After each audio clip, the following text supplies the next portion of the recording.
Politik itu kejam, tapi ibu tiri lebih kejam. Underwear Talk. Sahabat pojok negeri, Underwear Talk, talk about ideas. Oke, hari ini kita akan kembali bincang-bincang, ngobrol-ngobrol tentang Indonesia. Hari ini saya tidak sendiri, saya ditemani yang tidak asing, tentunya tidak asing lagi buat khususnya di Kalimantan Timur.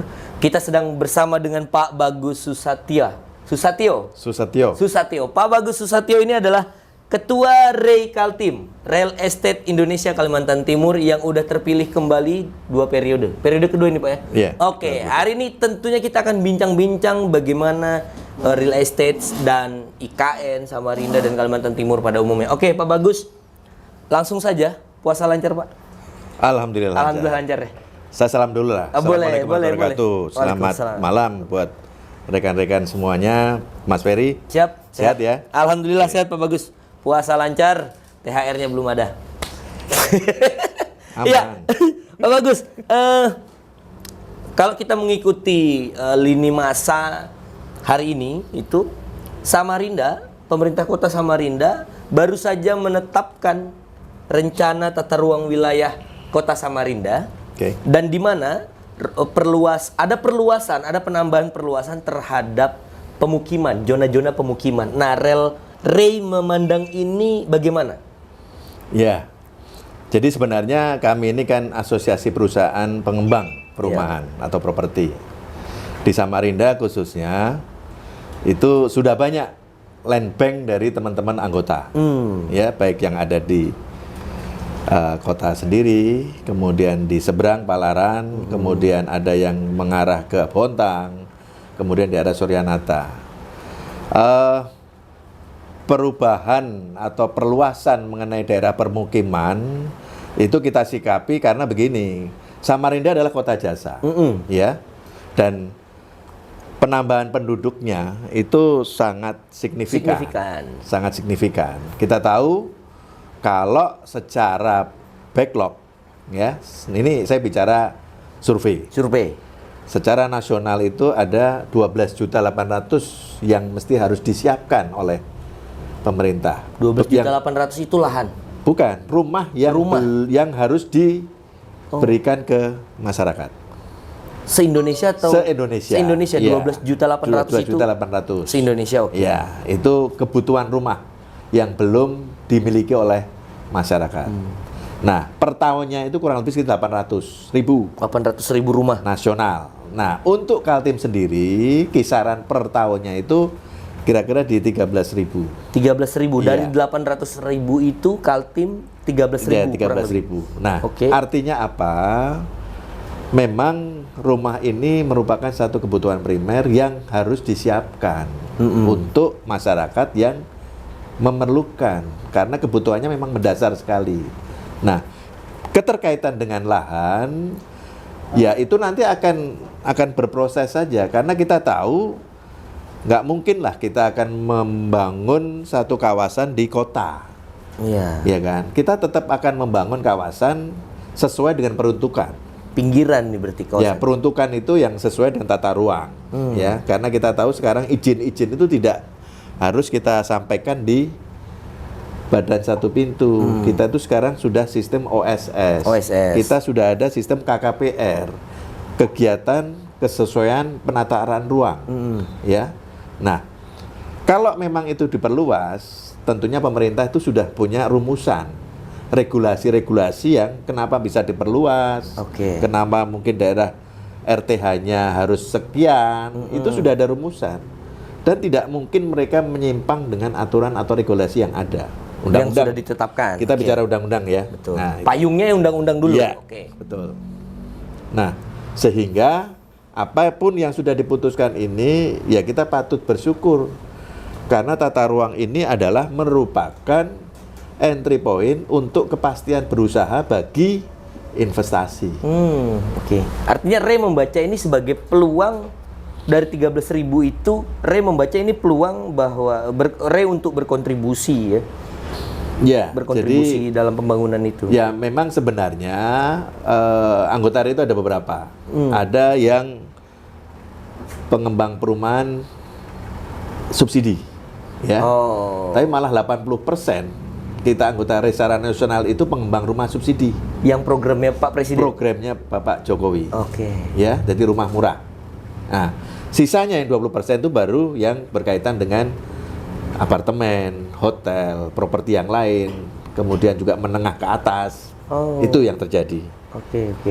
Nah, kalau kita mengacu pada praktek di lapangan, ketika Undang-Undang Cipta Kerja ditetapkan, ada perubahan dari IMB menuju PBG. Betul. Nah, banyak informasi yang kami himpun, kami dapatkan agak kesulitan. Itu gimana tuh? Mengurus PBG sendiri tuh menemukan beberapa kesulitan. Jadi ya ini sebenarnya ya mudah-mudahan ini dengan kemarin sudah ditetapkan Undang-Undang Cipta Kerja, turunannya sampai ke daerah itu sudah bisa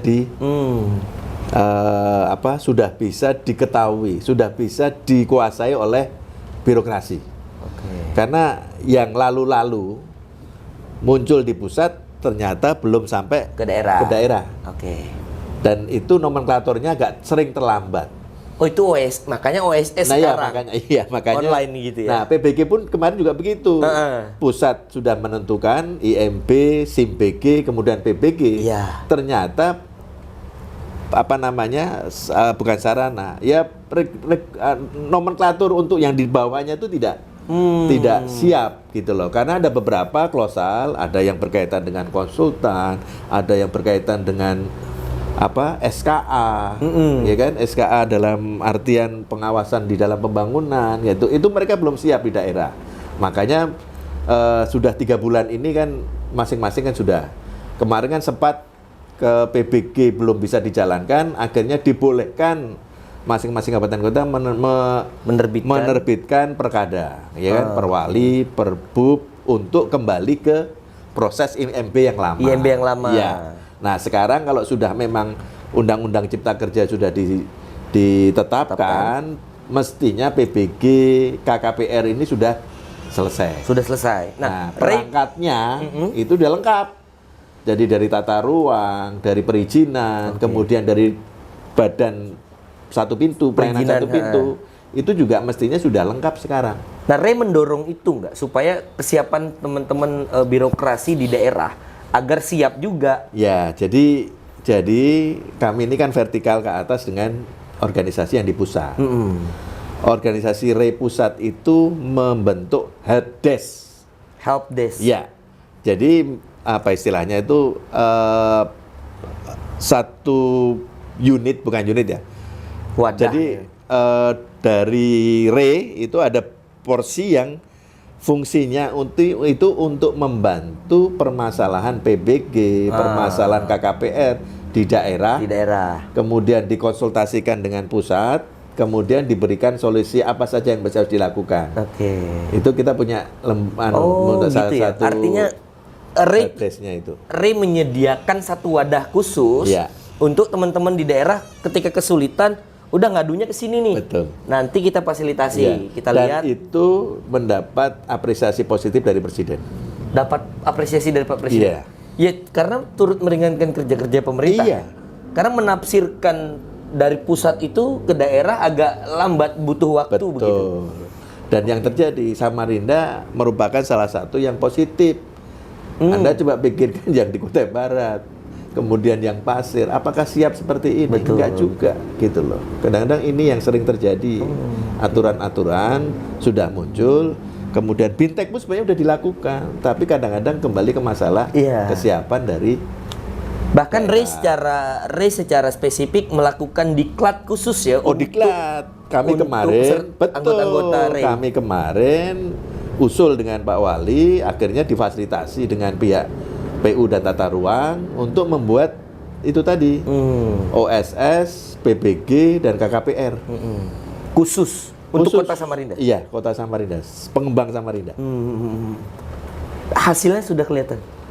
Sudah, ya ada komunikasi terus lah, karena memang ini tidak bisa dikuasai dalam satu Satu waktu gitu memang butuh proses yang iya, panjang. betul. Nah, kalau membaca peta perluasan kota Samarinda yang terlebih nanti khususnya pasca 2026 bebas zona tambang itu, Ray melihat ini sebagai peluang besarkah untuk berkontribusi dalam pembangunan kota Samarinda, khususnya kota Samarinda ya, karena tadi kita bicara Ya, jadi ini sebenarnya yang selalu saya sampaikan. Jadi ini saya sedikit menyinggung masalah IKN ya. IKN ini kan melalui proses pembangunan yang tidak cepat. Bisa setahun, bisa 2 tahun, bisa 3 tahun. Nah, kalau pemindahan ASN itu dimulai di awal 2024, apakah bangunan pendukungnya siap? Oke. Ada kantor, misalnya ada hunian, hunian ASN, tapi apakah ada rumah sakit? Apakah ada pendidikan sekolah? Nah, tentunya kawasan terpadu begitu. Iya, tentunya yang diharapkan ya tetap kota terdekat, kota penyangga. Iya. Sehingga Samarinda, Balikpapan itu 2 kota yang bisa menjadi penyangga untuk kebutuhan hari-hari dari ASN tersebut. Jadi tetap Samarinda dan Balikpapan ini tetap mesti harus bisa ditata untuk bisa siap mendukung juga IKN. Iya. Dari hunian, dari fasilitas, dari akses, kan udah jelas akses ada tol gitu kan. Nah, tinggal sekarang fasilitas saja. Jalan akses ke, misalnya tadi yang pengembangan perumahan baru, sudah nggak jalannya ke jalur pendekatnya itu siap. Belum masalah kita bicara utilitas, listrik dan air. Betul. Nah, air menjadi kewenangan wali kota karena itu masih Perusda, perusahaan daerah. Listrik. Nah, listrik ini BUMN. di bawah PLN. Apakah anggaran APBN-nya itu masih tetap bisa untuk mengcover daerah-daerah baru? Betul, ya. Sip, ini menarik bicara tentang IKN tadi. Tapi sebelum itu, Pak Bagus, Mas Bagus, saya panggil Mas Bagus ya. Mas Bagus, kita akan bicara tentang IKN. Tapi sebelum itu ada jeda iklan. Ada dolar mau lewat nih, Mas. Siap.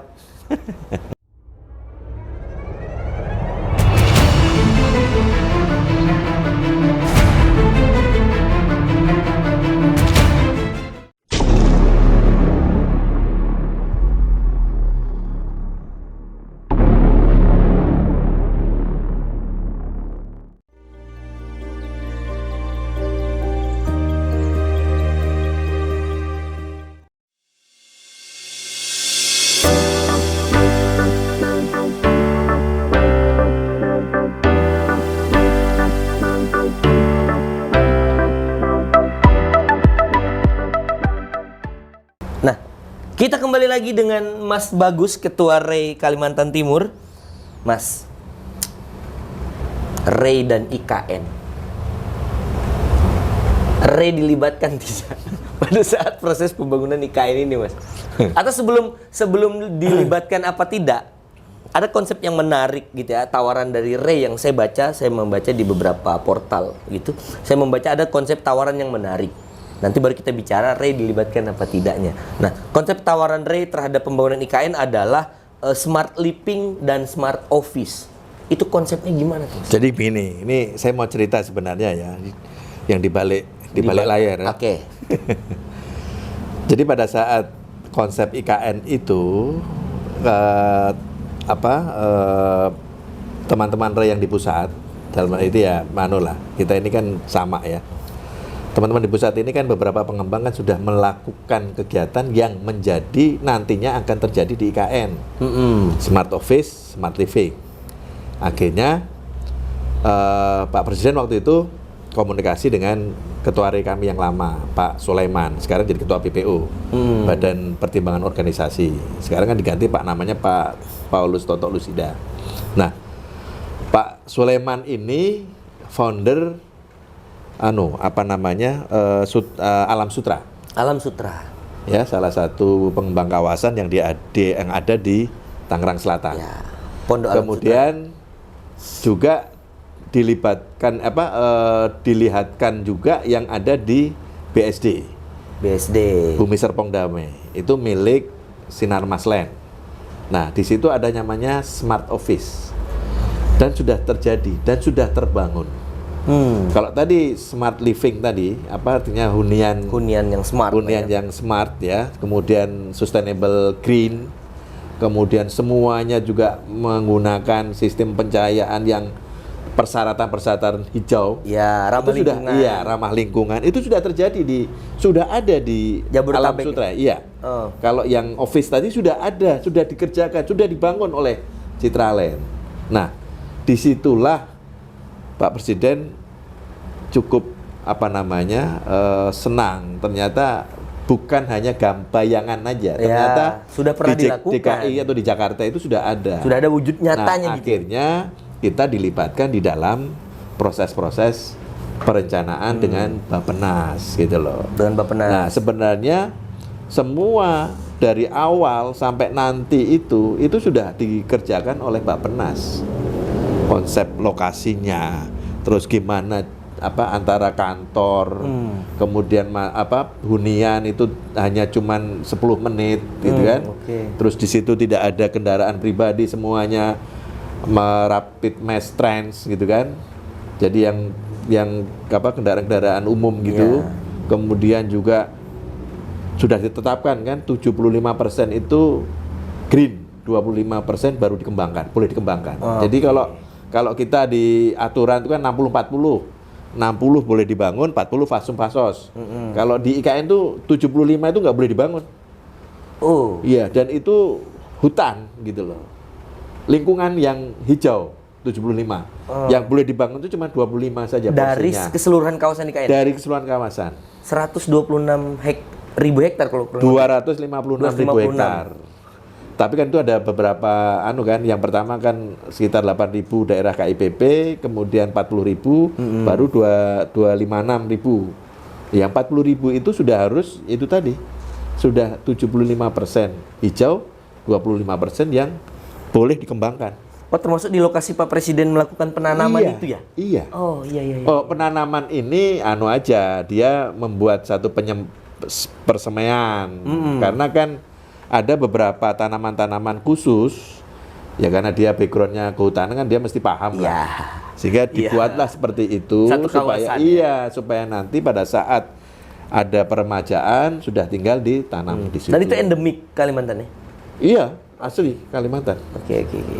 Nah, konsep ini yang menarik itu adalah konsep smart living, smart office, ya go green. Gambaran umumnya kan adalah ini go green gitu. Bagaimana ini ramah lingkungan. Kira-kira ada gambaran tidak? Misalnya airnya, penggunaan listriknya, atau interkoneksi jelas, antar pemukiman begitu.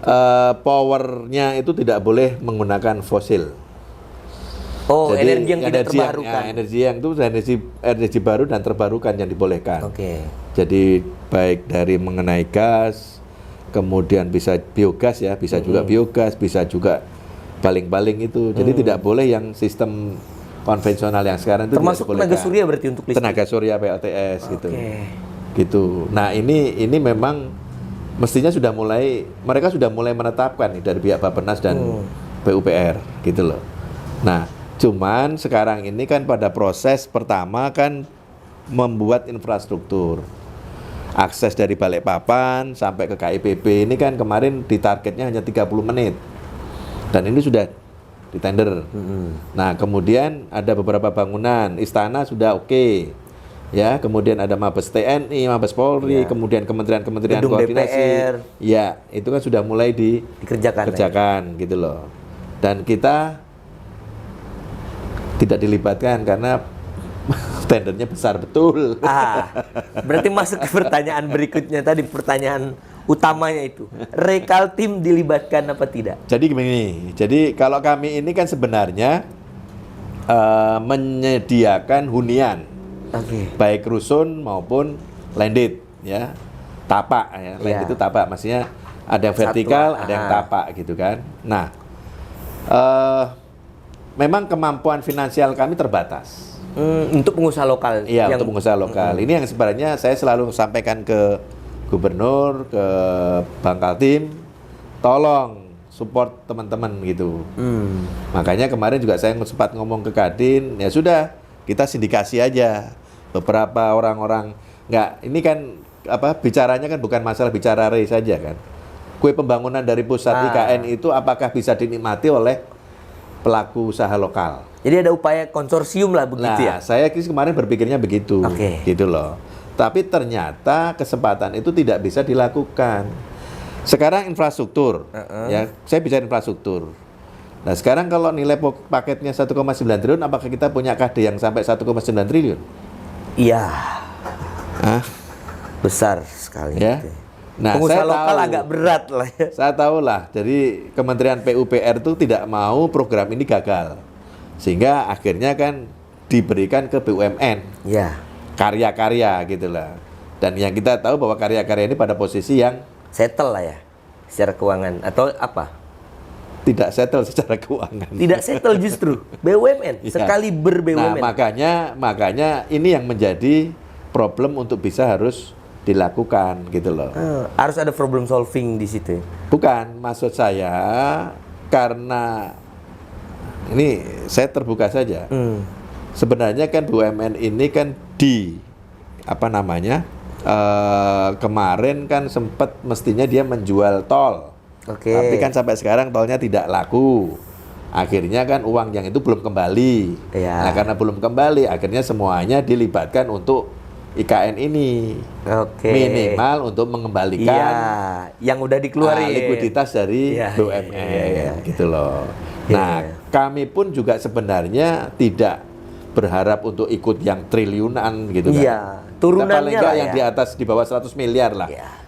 Mestinya kita bisa dilibatkan.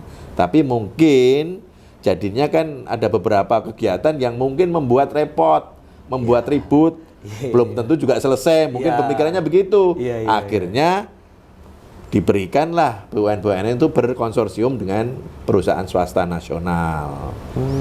Gitu loh. Jadi keterlibatan pengusaha lokal hampir bisa dipastikan tuh nggak ada. Nggak ada. Padahal semua peralatan itu miliknya pengusaha lokal.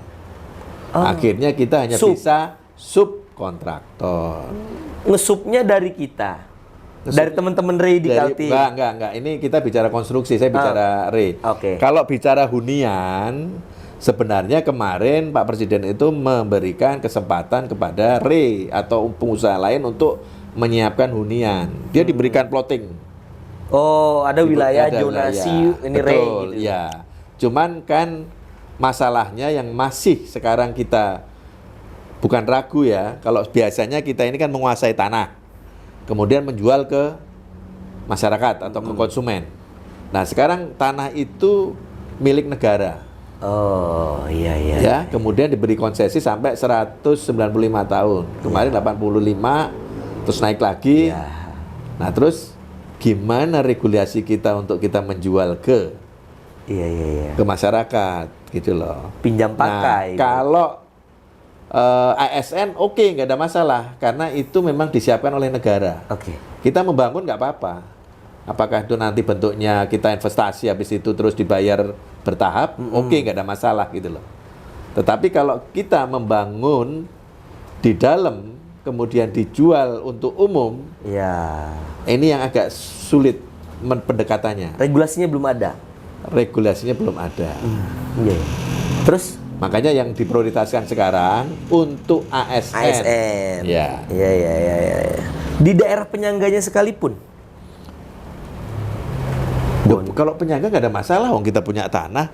Betul. Gitu loh. Karena di kawasan IKN ini memang tanahnya sertifikatnya negara. 256.000 hektar itu tidak boleh dialihfungsikan ke tanah orang lain. Itu masuk dalam tanggung jawab negara. Boleh HPL. Tapi poinnya adalah RE Kaltim tidak dilibatkan di IKN. Di kue pembangunan ini belum dilibatkan. Sampai sekarang belum dilibatkan. Sampai remah-remahnya pun gitu ya. Gitu loh. Cuman investasinya mungkin ada beberapa teman-teman RE di pusat itu sudah diberikan kerjasama pemerintah dengan badan usaha dengan sistem tadi membangun ASN, bukan rumah untuk masyarakat. Hunian masyarakat umum. Oke. Menarik bicara tentang RE dan IKN. Tapi kita jeda lagi, Mas. Kita jeda lagi karena Ada iklan yang melewati. Oke.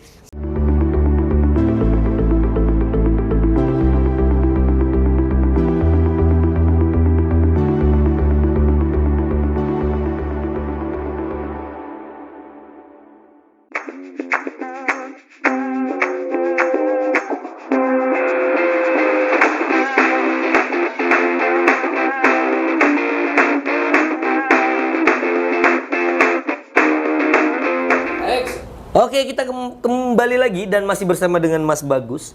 Mas, tadi kita udah bicara tentang Mas melihat peluang Ray di Kota Samarinda dengan adanya perubahan RT RW. Ya. Kemudian bicara Ray dan IKN, bagaimana kontribusi Ray, apakah Ray dilibatkan apa tidak, dan nyatanya belum ya.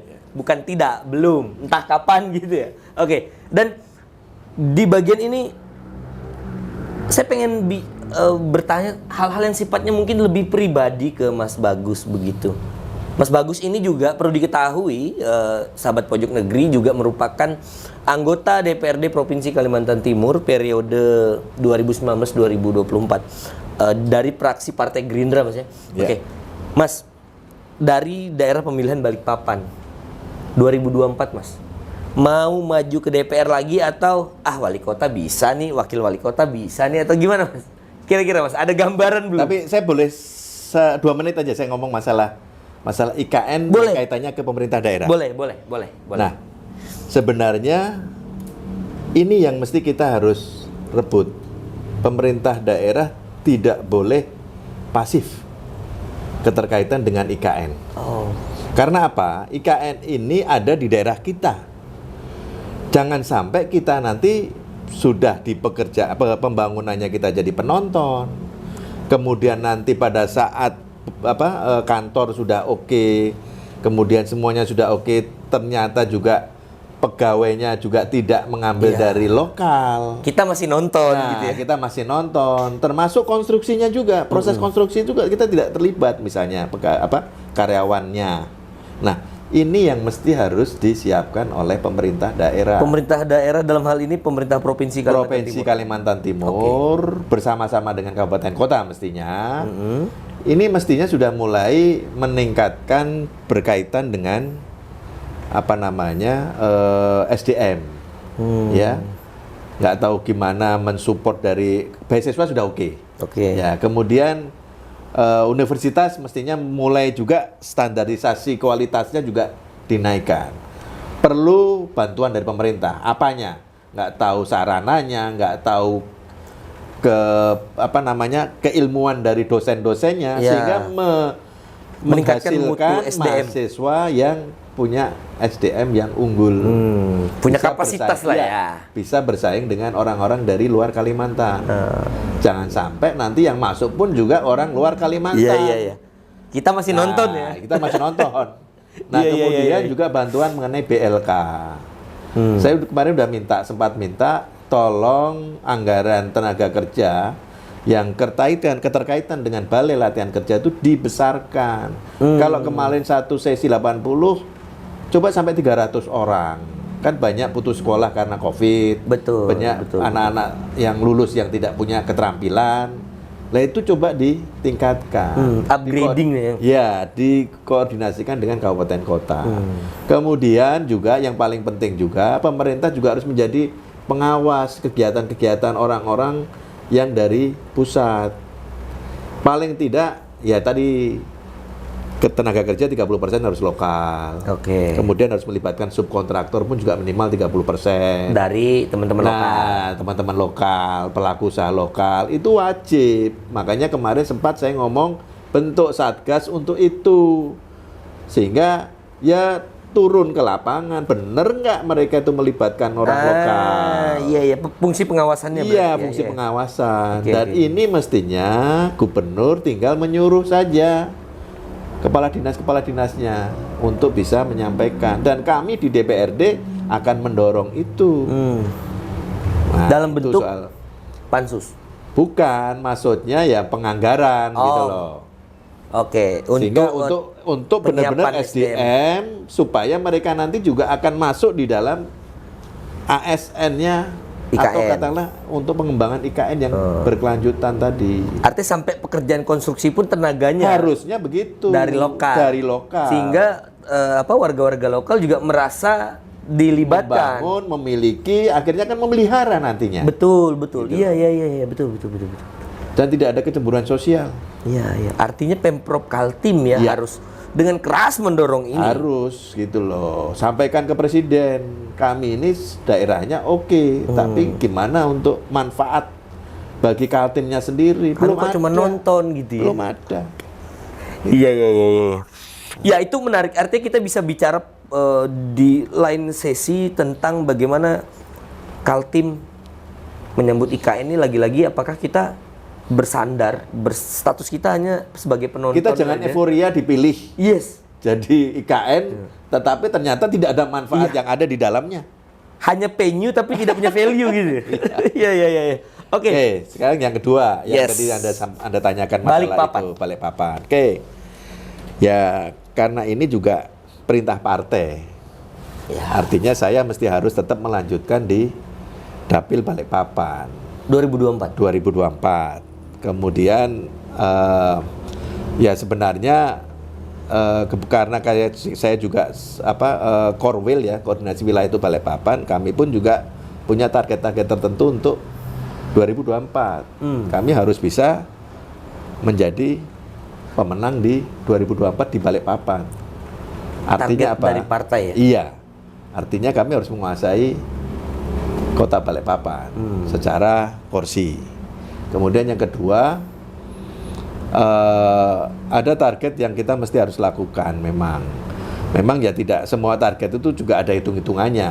Nah, kami mencoba untuk mulai kemarin setahun yang lalu atau 6 bulan yang lalu kita sudah mulai mencoba untuk apa yang mesti harus kita lakukan gitu loh. Sudah ada mapping gitu di Ya, Balikpapan? sudah ada mapping gitu kan. Nah, kita berharap provinsi kita bisa 2 dari Dapil Balikpapan. dari Dapil Balikpapan. Nah, keterkaitan dengan masalah kontestasi pilkada, nah semuanya kita kembalikan ke masyarakat Balikpapan. Artinya apa? Ada beberapa yang memang karena ini juga sudah garis vertikal ya.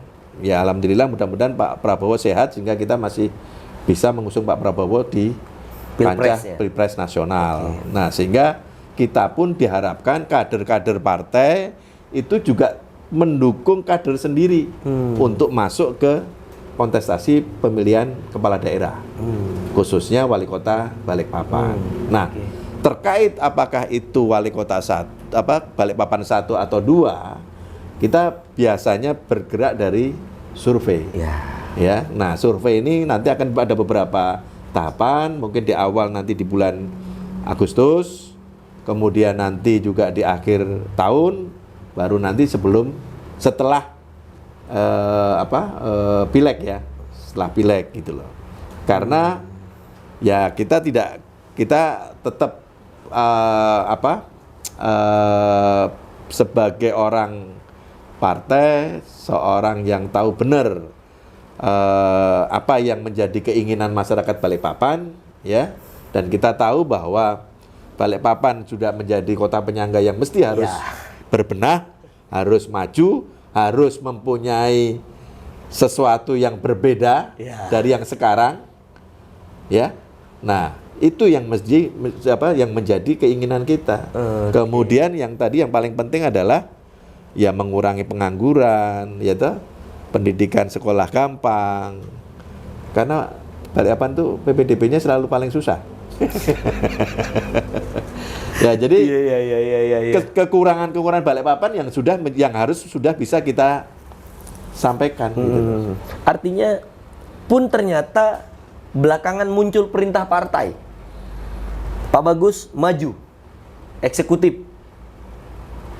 Ya mau nggak mau ya harus kita ikuti.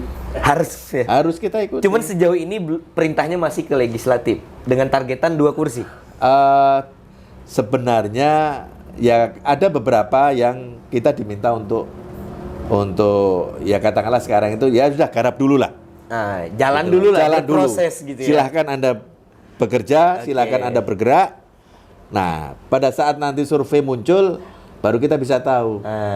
Oh, ternyata kok memang benar-benar diinginkan oleh masyarakat. Oke. Kita tidak bicara soal tahu-tahu terus jedul kemudian kita sih enggak. Kita bicara apa yang harus kita lakukan. Ya, ada proses. Basisnya data ya. Ya tetap harus Iya, begitu. iya. Kita ini kan nggak bukan, ujuk-ujuk. kita ini kan bukan jin kan.